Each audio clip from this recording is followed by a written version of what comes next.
चलो ध्यान देना, कुछ प्रॉब्लम हो गया था, अब ठीक है, दिखाओ। हाँ, क्या हमें निकालना है? कोफिशिएंट ऑफ सेल्फ इंडक्शन एक for a coil having an number of turn. Coefficient of self induction का फॉर्मूला होता है, हमने कॉइल बनाया जिसमें बहुत सारे टर्न, एक टर्न का magnetic field mu naught I by 2r। ध्यान रखना है कॉइल छोटा ही है, ठीक है, कॉइल छोटा है, यहाँ पे एक बात थोड़ा सा ध्यान रखना। आगे mu not I by 2r into N, N turn के लिए, मतलब अंदर का मैग्नेटिक फील्ड कितना है हमें पता चल गया। अब लिखेंगे, बताओ फ्लक्स फॉर कितना टर्न, बताओ 1 टर्न, एक टर्न के लिए फ्लक्स। तो फ्लक्स का फॉर्मूला आप बोलेंगे कि सर हमें पता है फ्लक्स का फॉर्मूला क्या होता है, बताओ। फ्लक्स बराबर होता है बी ए इंटू कॉस थीटा। ध्यान देना अच्छे से, ताकि आप लिखो तो खुद से कैलकुलेशन कर पाओ। अंदर का मैग्नेटिक फील्ड अभी कुछ भी रहे, एरिया कुछ भी रहे, कॉस कितना डिग्री ले लेंगे, 0। काहे? देखो मैग्नेटिक फील्ड अंदर की तरफ मान लिए, जो भी मैग्नेटिक फील्ड होगा इसमें, ठीक है, मैग्नेटिक फील्ड, चलो करंट यहाँ पे कुछ भी है, करंट आई है, तो मैग्नेटिक फील्ड इसका अंदर की तरफ, एरिया वेक्टर भी अंदर मान लिए, ठीक है, cos 0। ये मानने के ऊपर है, आप निगेटिव या पॉजिटिव दो ही आना है, मैग्नीट्यूड तो सेम आएगा, बहुत पहले से बताएं। तो यहाँ पे आएगा बी ए। अब सवाल ये है कि जल्दी से बी और ए का वैल्यू भरना है, तो फाइव बराबर बी, जल्दी से बताओ बी के जगह पे क्या लिखेंगे, ए वाला, अंदर वाला पूरा मैग्नेटिक फील्ड, ठीक है, अंदर का मैग्नेटिक फील्ड। ध्यान देना कैलकुलेशन कितना टर्न के लिए चल रहा है, एक टर्न के लिए, तो अंदर का पूरा मैग्नेटिक फील्ड लिखना mu not I by 2r into N, ये तो हो गया अंदर का मैग्नेटिक फील्ड, ठीक है। एक ही कॉइल की हम बात कर रहे हैं, लेकिन वही एक कॉइल से अंदर इतना मैग्नेटिक फील्ड जा रहा होगा, वही एक कॉइल से इतना मैग्नेटिक फील्ड पास हो रहा है, एक ही कॉइल से, ठीक है। तुम लोग ये कैसे मान ले सर, आप तो एन टर्न में लिखे हैं इतना। देखो हम फ्लक्स निकाल रहे हैं, देखो फ्लक्स फॉर 1 टर्न, तो जो एक कॉइल है उसके लिए हमें लिखना है कि उसमें मैग्नेटिक फील्ड कितना पास हो रहा है। तो भाई अंदर का नेट मैग्नेटिक फील्ड निकाल लिए, वही मैग्नेटिक फील्ड सब कॉइल से पास हो रहा है, तो इसीलिए यहाँ लिखा गया।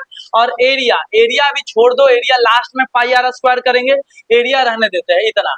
चलो ठीक है, अब लिखेंगे नाउ, अब आपको पता है flux for N turn, flux for N turn, क्योंकि अंदर बहुत सारे टर्न है, तो फ्लक्स एन टर्न के लिए कितना हो जाएगा, गुना हो जाएगा mu not I by 2r into A N, N, हाँ एन इंटू ए, और इंटू कितना से गुना हो जाएगा, एन से। ये तो इतना जो था एक टर्न के लिए फ्लक्स निकाले ऊपर, एन टर्न के लिए एन से वापस गुना करेंगे, ठीक है, फ्लक्स के लिए। हाँ, तो अब हो गया हमारा mu not I N square A, जैसे लिखना है लिखो, डिवाइडेड बाई 2r, निकल गया फ्लक्स। फ्लक्स का वैल्यू यहाँ आई, यहाँ आ जाएगा एल का वैल्यू। अब यहाँ पे चलेंगे, नाउ एल बराबर 5 बाई आई, एल बराबर 5 बाई आई, 5 और आई का वैल्यू जो निकाले हैं भर देंगे। 5 का value mu not into I N square A by 2r divided by I, I से आई माई खत्म, ठीक है, mu not N square A by 2r खत्म। तो चलो आई आई माई कर दिए, आगे देखते हैं म्यू नॉट एन स्क्वायर ए। अब क्या कर सकते हैं भाई, यही आंसर है। अब ज्यादा कर सकते हो तो एरिया को पाई आर स्क्वायर लिख के एक बार काट सकते हो, ठीक है, बाकी आंसर तो यही रहने वाला है। यहाँ पे हम चलेंगे आगे, mu not N square area के जगह pi R square divided by 2r, R से आर कैंसिल, चलो एगो आर बचा, ये हमारा आंसर हो गया। ये हमारा हो गया mu not N square pi R by 2। अब भाई इतना ऐसा ही आंसर आया, यही आंसर है, ठीक है। तो सीबीएसई के लिए इंपॉर्टेंट है, बिहार बोर्ड में नहीं पूछा जाएगा, ये गारंटी है, लेकिन गारंटी भी कभी कभी फेल हो जाता है, तुम्हें पता है।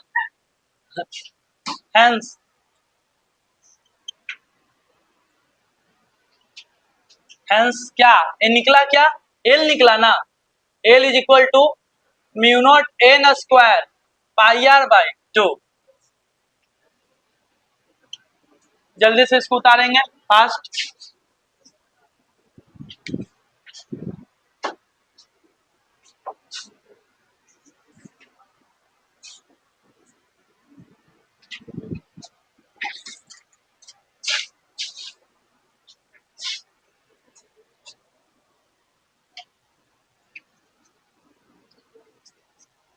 अच्छा सुनना ध्यान से, जनरली हम कोई पूछें कि कोई वायर के पास क्या होता है, रेजिस्टेंस होता है, क्या होता है, रेजिस्टेंस। वैसे ही कोई कॉइल के पास होता है इंडक्टेंस, क्या होता है, इंडक्टेंस। रेजिस्टेंस को आर से रिप्रेजेंट करते हैं, इंडक्टेंस को एल से रिप्रेजेंट करते हैं।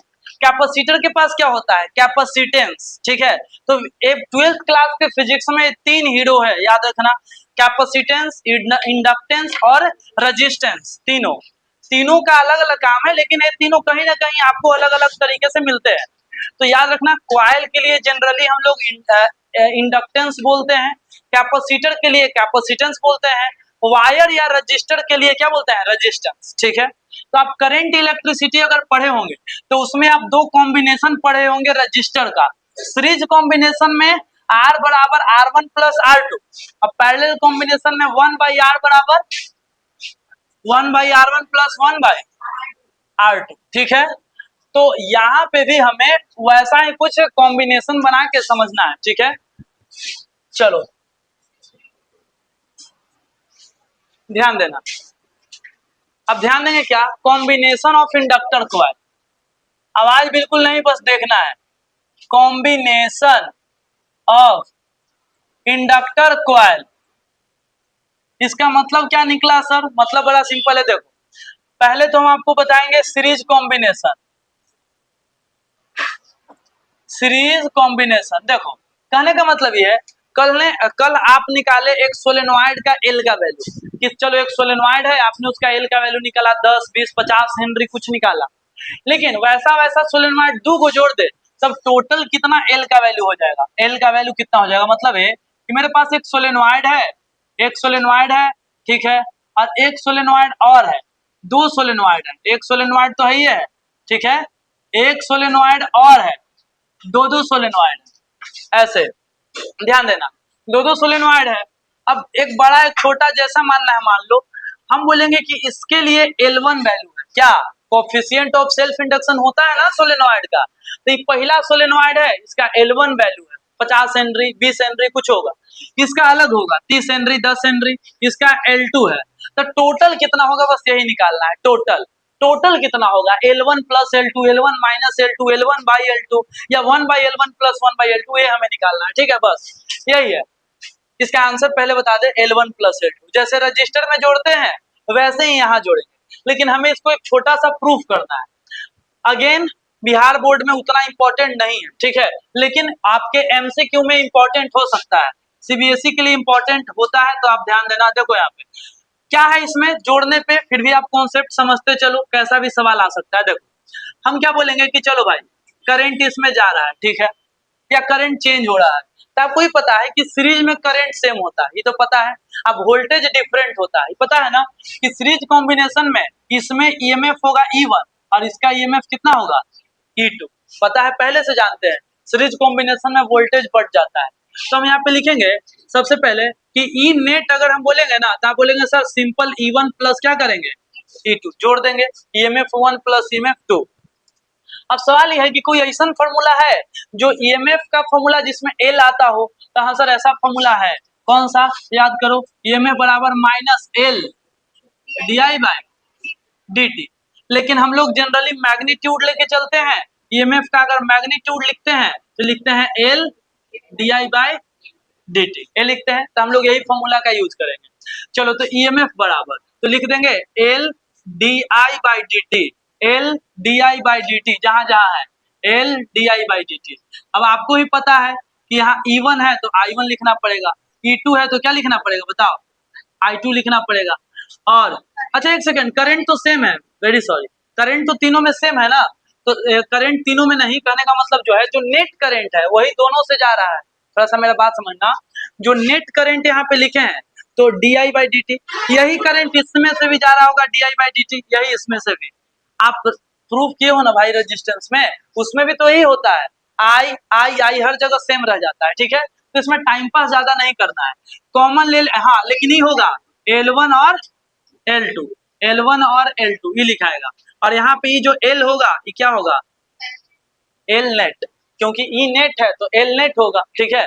हाँ, अब यहाँ पे लिखेंगे क्या, कॉमन जो होगा, एक सेकेंड कट जाएगा, आपको पता है, L net DI by DT, यहाँ पे कॉमन हो जाएगा DI बाई DT, अब बचेगा L1 plus L2, DI by DT को खल्लास कर दो, DI बाई DT खल्लास दोनों तरफ DI बाई DT, तो यहाँ पे बचा हमारा क्या, L नेट, यानी कि 2 3 4 क्यों वो इंडक्टर रहे, अगर सबके इंडक्टेंस जोड़ना है, सबका दिया हुआ है, तो सबको सिंपली करेंगे L1 प्लस L2, यानी कि याद कैसे रहेगा, तो जैसे रजिस्टर वैसे इंडक्टर, इसको इंडक्टर बोलते हैं, क्या बोलते हैं, रजिस्टर ऐसे होता है, रजिस्टर इसका होता है रजिस्टेंस, ये होता है इंडक्टर, इसका होता है इंडक्टेंस, ठीक है। हाँ, ये होता है कैपेसिटर और इसका होता है capacitance. Charge storing capacity, current opposing property, और एल क्या होता है, फ्लक्स बाई करंट का ratio, flux to the current, ठीक है। खैर, ये हो गया हमारा एल नेट। सेम सिचुएशन किसके लिए लगाना है बताओ, कौन कॉम्बिनेशन के लिए, पैरेलल। पैरेलल में जनरली लोग कंफ्यूज हो जाता है, तो आपको गलती नहीं करना है, थोड़ा सा देख लेना, थोड़ा सा वैसे सिंपल है, पैरेलल कॉम्बिनेशन, पैरेलल कॉम्बिनेशन, ठीक है। चलो, तो पैरेलल कॉम्बिनेशन खाली इतना याद रखोगे ना कि पैरेलल में का सेम और का डिफरेंट, तो खत्म हो गया सवाल। पैरेलल में क्या डिफरेंट होता है, करंट, और सेम क्या होता है, वोल्टेज। चलो, यहाँ पे हम ऐसे बना लिए, यहाँ पे हम ऐसे बना लिए, चलो ठीक है। अब लिख देते हैं कि यहाँ पे ईएमएफ होगा कितना, E1, यहाँ पे ईएमएफ E2, L1 और इसके लिए L2। वो एक सेकंड रुक जाओ, अच्छा हाँ, करंट डिफरेंट होगा, रुक जाओ, पहले हम कैलकुलेशन पे चलते हैं फिर लिखेंगे। हम इसमें जानते हैं कि दोनों में सेम क्या रहने वाला है, ईएमएफ, तो ईएमएफ ई लिखेंगे, तो यहाँ पे भी क्या होगा, ई, ठीक है। हाँ, करंट, इसमें करंट क्या होगा, चलो यहाँ पे लिख देते हैं I1, और यहाँ पे क्या होगा, I2, I1 I2, current distribute हो जाता है, जो भी नेट करंट इधर से आता है ये होता है हमारा I नेट, ये बढ़ जाता है I1 प्लस I2 में। इंडक्टर के है तो सब इसका L1 वैल्यू होगा, इसका L2 होगा, ये तो सब नॉर्मल समझ रहे हैं। अब करना क्या है, करना क्या है, पहले देखो, सबसे पहले हमें देखते हैं कि ईएमएफ का फॉर्मूला लिखते हैं। ईएमएफ का फॉर्मूला क्या होता है, L D I by D T, ठीक है। सबसे पहले हम क्या लिखते हैं, L D I by D T होता है, अच्छी बात है। करंट, इसमें हमें यूज क्या करना है, देखो, I बराबर I1 प्लस I2, यहां से हम चलेंगे, इसको मिटा देते हैं। अब सबसे पहले हम इसको कैलकुलेशन इधर ही करते हैं, यहाँ पे हम डायरेक्ट लिखते हैं, छोड़ो वो सब। आई बराबर, आई नेट बराबर, जल्दी बताना, आई नेट बराबर I1 प्लस I2, आई, सुनो ध्यान से, आई नेट बराबर I1 प्लस I2, सुनना ध्यान से। अब यहाँ पे हम लिखेंगे डिफरेंशिएटिंग बोथ साइड क्यों करना पड़ा समझना, both side with respect to T, time के रिस्पेक्ट में। तो कैसा इक्वेशन बनेगा, देखो, डी बाई डी टी, दोनों तरफ लगा दो, D by D T I net, यहाँ पे हो जाएगा D by D T I1, और फिर D by D T I2, अलग अलग करके ही बनेगा, या I1 प्लस I2 लिख लेंगे तो। यानी कि हमें यह समझ में आया कि di1 by D T, di2 by D T का वैल्यू निकाल के हम भरेंगे तो कुछ यहाँ पे हमें मिलने वाला है, ठीक है। अब सवाल ये है कि सब मिलेगा कैसे, तो इसके लिए आप साइड कैलकुलेशन करोगे। साइड कैलकुलेशन कैसे, साइड कैलकुलेशन करोगे, तो यहाँ पे ईएमएफ का वही formula L D I by D T, ये होता है, ये आप अभी अभी फॉर्मूला पढ़े हो।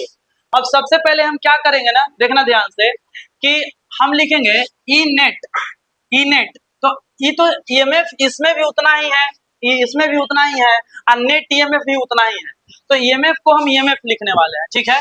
और यहाँ पे लिखेंगे क्या, बोलो, इसके लिए लिखते हैं L1, और यहाँ पे क्या लिखेंगे, बोलो, di1 by D T, di1 by D T. चलो, इसके लिए लिखते हैं, इसके लिए, तो इसके लिए भी ईएमएफ, और यहाँ पे क्या हो जाएगा, बोलो, L2 di2 by D T. हमें निकालना क्या ही बताओ, हमें निकालना है di1/dt। तो यही वाला स्टेप को एक स्टेप आगे ले जाओ इसी को, और यहाँ पे हम बोलो di1/dt क्या हो जाएगा बताओ, e बाई L1। यहाँ पे बताओ di2/dt क्या हो जाएगा, e/L2। आई वाला वैल्यू है यहाँ पे भरो, e/L2, ठीक है, e/L2 यहाँ पे वैल्यू भरो वही वाला, e/L1 प्लस e/L2 हो गया। अब खाली इधर रह गया ये वाला, इसके लिए, इसके लिए भी वही लिखेंगे e/L, लेकिन यहाँ पे क्या हो जाएगा नेट, क्योंकि इधर है आई नेट, है ना, आई नेट, तो फॉर्मूला तो वही होगा बेसिकली, तो यहाँ पे लिखेंगे e/L नेट। ई सब जगह सेम रखे हैं क्योंकि नेट ईएमएफ भी ई ही है, और सबके इंडिविजुअल सबको ईएमएफ भी बराबर बराबर मिला है। टोटल ईएमएफ पूछेंगे तो ई, क्योंकि जिससे भी जुड़ा हुआ होगा ईएमएफ उतना ही होगा, नेट ईएमएफ, इसको भी उतना, इसको भी उतना, क्योंकि ये देखो यहाँ पे भी आई सेम था तीनों में, था ना, di/dt di/dt di/dt, तो जो चीज सेम होगा तीनों में वो सेम ही होगा। अब आपको समझ में आ गया है, कैंसिल होके एक कट जाएगा, यहाँ पे इसको साइड में आप लिख लेना, यहाँ पे चलो यहाँ पे कैलकुलेशन तो कर लिए, यहाँ पे लिख लेते हैं e/L नेट बराबर ई कॉमन हो जाएगा 1/L1 plus 1/L2, 1/L1 plus 1/L2 ये हो गया। हम देखो बहुत ही नॉर्मल वे में क्या बताएं आपको, ठीक है, जो एकदम बिल्कुल समझना आसान हो, ज्यादा लोचा ना लगे दिमाग में, नॉर्मल समझ में आए। तो ई से ही कट गया, और आपका क्या बचा बताओ, यहाँ पे हेंस लिख सकते हैं 1/L नेट बराबर 1/L1 प्लस 1/, बस समझ में यही आया। जैसे रेजिस्टेंस जोड़ते हैं वैसे ही इंडक्टेंस जोड़ते हैं, बस पैरेलल में वही और सीरीज में वही, ये रेजिस्टेंस की तरह।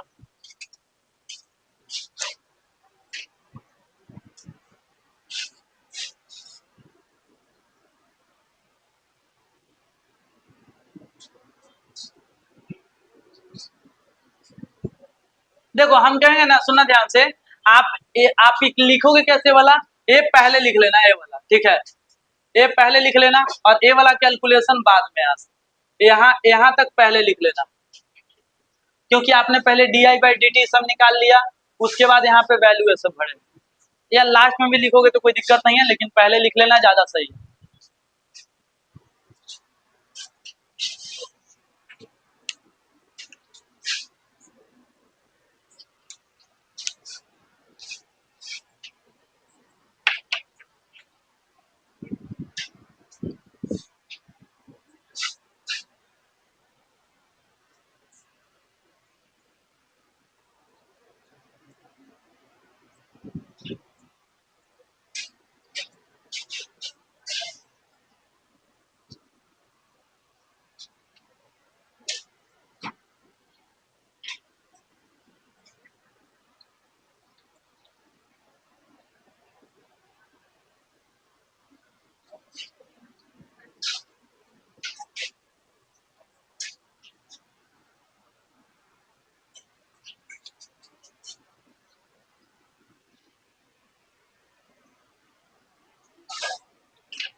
देखो ध्यान देना कि ए, आवाज नहीं है, बोर्ड पे ध्यान देंगे, ये हमारा इंडक्टर,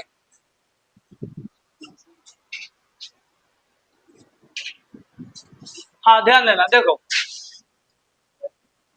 इंडक्टर है, ए आवाज नहीं, ध्यान दो इधर, हमें निकालना क्या है, हम अभी भी आपको बोले कि हम सब चीज निकाल लिए, इसमें एक जो टर्म और फेमस है, दो चीज सुनना ध्यान से, फिर उसके बाद सेल्फ इंडक्टेंस पढ़ा लिए, म्यूचुअल इंडक्टेंस हम पढ़ाएंगे, लेकिन ये कंप्लीट तो कर लेने दो, क्योंकि भाई पढ़ाने को आगे चले जाए, आता नहीं एग्जाम में, लेकिन 1% है प्रोबेबिलिटी कि आ जाए, तो क्या करोगे, क्या पूछा जाता है वो सुनना ध्यान से, कि मैग्नेटिक एनर्जी, क्या पूछा जाएगा आपसे, कि मैग्नेटिक एनर्जी ऑफ इंडक्टर, बस ऐसे, तुम लोग सर ये तो पढ़ाए नहीं थे, magnetic energy of inductor, inductor coil, या जो भी बोल लो, बस मैग्नेटिक एनर्जी कैसे निकालेंगे, सुनना ध्यान से, कैसे निकालेंगे, आप निकाले थे कैपेसिटर में भी, एनर्जी स्टोर्ड बिटवीन कैपेसिटर, ठीक है, ऐसे। तो कितना एनर्जी होता है मैग्नेटिक एनर्जी ऑफ इंडक्टर। तो खैर देखो हम क्या करने वाले, थोड़ा सा ध्यान देते चलना कि क्या कर रहे हैं। आपको बस ये देखना है कि कैलकुलेशन समझ में आ रहा है मेरा या नहीं। मैग्नेटिक एनर्जी ऑफ इंडक्टर कैसे निकालेंगे, देखो हम बोलेंगे कि मेरे पास इंडक्टर कॉइल है, ठीक है, और इसमें करंट पास हो रहा है, सबसे नॉर्मल है कि कॉइल को कोई वोल्टेज से जोड़े हुए हैं, कॉइल के बीच में कुछ ईएमएफ है, कॉइल को डायरेक्ट हम यहाँ पे लिख देते हैं कि कॉइल में कुछ ईएमएफ भी दिया हुआ है, ईएमएफ वोल्टेज दिया हुआ है। और कॉइल का क्या है, अपना कुछ एक इंडक्टेंस भी है जिसको हम क्या बोलेंगे, एल। अब बस इतना डाटा से हमें निकालना है। हम बोलेंगे हम जानते हैं V बराबर डब्ल्यू बाई क्यू, V बराबर डब्ल्यू बाई क्यू। अगर हम सुना ध्यान से, अगर हम इसको क्रॉस मल्टीप्लाई लिखे तो W बराबर क्या लिख सकते हैं, W बराबर भी क्यू। अगर ईएमएफ के टर्म में लिखना चाहें तो वोल्टेज को ही ईएमएफ कहते हैं, तो क्या लिखाएगा, ईएमएफ इंटू क्यू लिखा सकता है। हम ऐसा बोलेंगे कि देखो अगर क्यू चार्ज पास किया इतना वोल्टेज के रहते हुए तो वर्क डन होगा ईएमएफ इंटू क्यू, ठीक है। हम यहाँ पे लिखेंगे क्या, पूरा बात ध्यान से समझना। Four for a small charge D Q, अब आपको 1 मिनट खाली सुनना है। For small charge D Q, अगर एक छोटा सा चार्ज डी क्यू पास कर रहा है इंडक्टर से तो कितना वर्क डन होगा, तो सर छोटा चार्ज पास करेगा तो वर्क डन भी छोटू सा वर्क डन होगा, डी डब्ल्यू। और लिखेंगे क्या, EMF into D Q, EMF into D Q. बड़ा चार्ज पास होगा तो क्यू यहाँ डब्ल्यू आएगा। अच्छा ठीक है, EMF into D Q. Sir आगे क्या करना है, आगे देखो ईएमएफ का formula minus L D I by minus L D I by D T, यही होता है फॉर्मूला, याद होगा आपको। Minus L D I by D T, magnitude लेंगे तो माइनस हट जाएगा, कोई दिक्कत नहीं है। और उसके बाद यहाँ पे क्या है बताओ, डी क्यू, कोई दिक्कत है क्या, नहीं, ये लिख सकते हैं। अब बताओ डी डब्ल्यू बराबर एल, और देखो D Q by D T को एक जगह कर दो, D Q by D T, और D Q by D T, और यहाँ पे डी आई बच गया तो डी आई को साइड कर दो थोड़ा सा, ठीक है। अब देखो क्या हो रहा है कि अभी ऐसे कैलकुलेशन करो, डी डब्ल्यू बराबर एल, और D Q by D T पढ़े होगे करंट का फॉर्मूला होता है आई बराबर D Q by D T, instantaneous current का formula D Q by D T. तो डी क्यू सिंपल चार्ज बटा टाइम करंट होता है, तो करंट लिख दिए, और उसके बाद यहाँ पे क्या बचा, डी आई। अब क्या करेंगे, हमको वर्क डन निकालना है। क्यों निकालना है सर, क्योंकि वर्क डन का जो आंसर आएगा, वर्क डन का आंसर जूल में आता है, वही आंसर को मैग्नेटिक एनर्जी बोल देंगे हम, ठीक है। तो चलो, तो इंटीग्रेटिंग बोथ साइड, तो integration L I D I, ठीक है। चलो बताना, तो ये हो जाएगा वर्क डन डब्ल्यू, और एल कांस्टेंट है बाहर आ जाएगा, और आई डी आई का इंटीग्रेशन होगा, जानते हो टी डी टी का integration T square by two, X D X का integration X square by two, वैसे ही आई डी आई का इंटीग्रेशन कितना हो जाएगा, I square by two. This work done आ गया हाफ एल आई स्क्वायर, जैसे हाफ एम बी स्क्वायर रटा हुआ रहता है वैसे ही ये भी रट लेना आज से, हाफ एल आई स्क्वायर। अब बोलेंगे सुनना ध्यान से, दिस वर्क डन है, जो यह वर्क डन होता है ध्यान देना, this work done is stored as magnetic energy, this work done is stored as magnetic energy।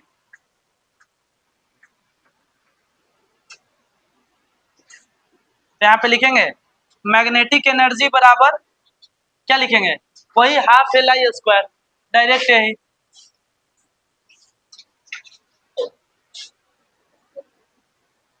ये लिख लो, इसके बाद एनर्जी डेंसिटी है, इतना में नहीं होगा, फिर वहीं से स्टार्ट करना होगा, जल्दी लिख लेना। एनर्जी डेंसिटी, यहाँ पे हेडिंग हम डाल देते हैं, energy density of inductor. Capacitor में निकाले होंगे एनर्जी डेंसिटी, फॉर्मूला भी याद होगा, energy per unit volume, energy density of inductor.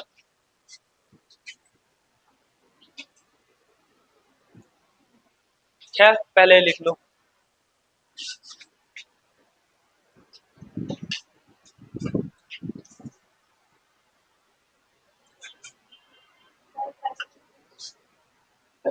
क्या जाओ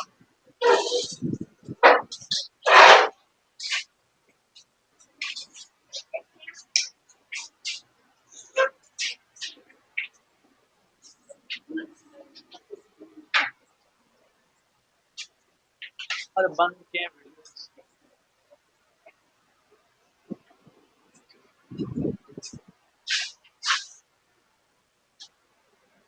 हेडिंग डाल लेना सभी, energy density of inductor coil. देखना ध्यान से, हम क्या निकालने वाले हैं, एनर्जी डेंसिटी, ठीक है। Energy density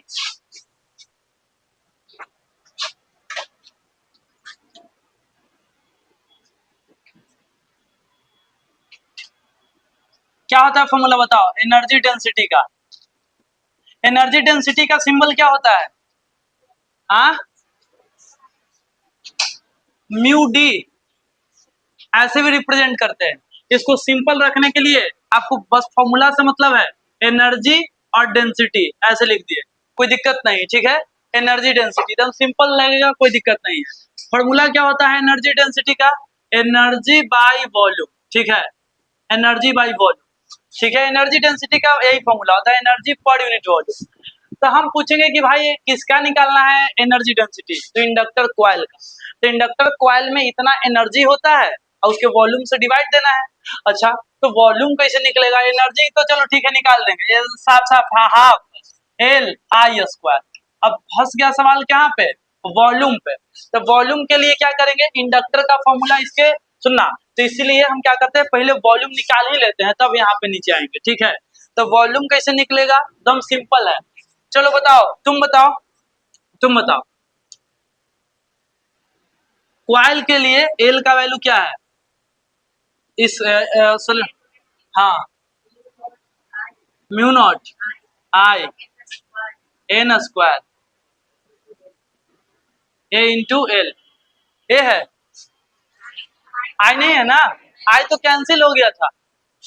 mu naught N square A into L, mu not N square A into L. क्या इलेक्ट्रोस्टैटिक्स में कभी ऐसा किए हैं, एरिया इंटू लेंथ को वॉल्यूम लिखे हैं कभी, mu not into N square, area into length को क्या लिखेंगे, वॉल्यूम। वैल्यूम आता था वहां पे एरिया इंटू लेंथ, अब वैल्यूम निकाल लेंगे एल बटा mu not into N square, L बटा mu not into A square, mu naught into जो भी है भाई, हाँ, ये आ गया, ये हमारा वैल्यूम निकल गया। अब वैल्यूम निकलने के बाद सवाल आसान हो गया, क्योंकि एनर्जी पहले से पता है, वैल्यूम आ गया। तो एनर्जी डेंसिटी बराबर half L I square, half L I square, और नीचे L by mu not into N square. क्या सही है, सही है, हाँ बिल्कुल सही है, गलती के बोल रहा है।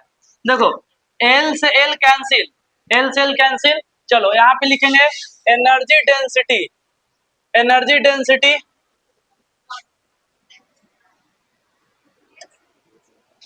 क्या नहीं होगा, कितना हो गया, ये ऊपर चला जाएगा, म्यू नॉट एन स्क्वायर, ये ऊपर चला जाएगा, mu not N square I square by 2।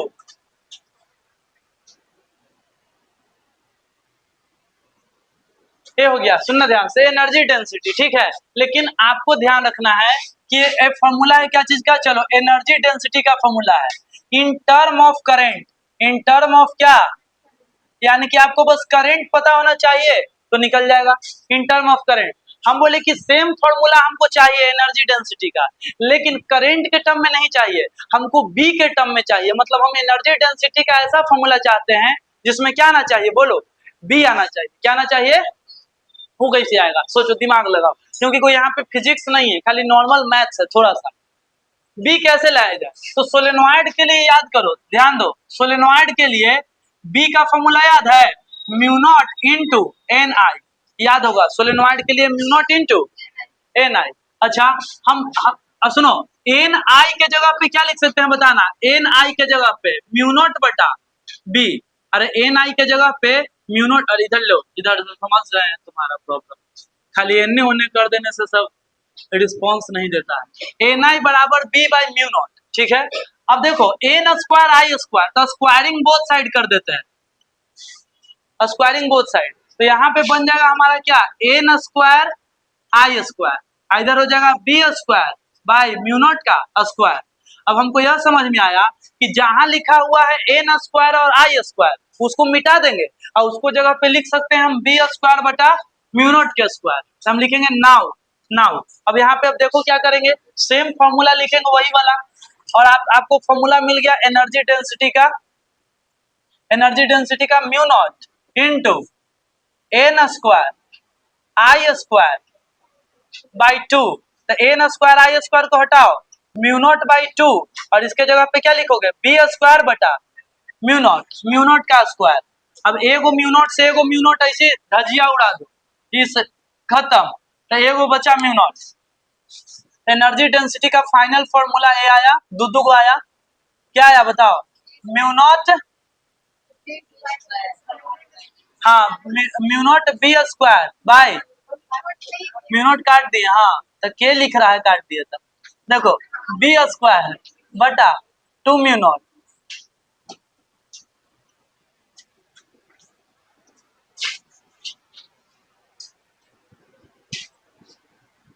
ये लिख लो,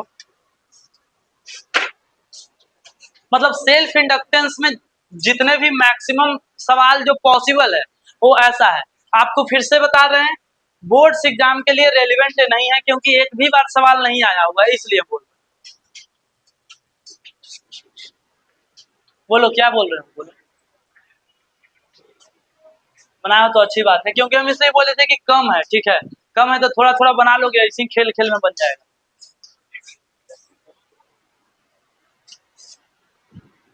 बनाया हो देखा, हाँ ठीक है दिखा दूंगा अभी।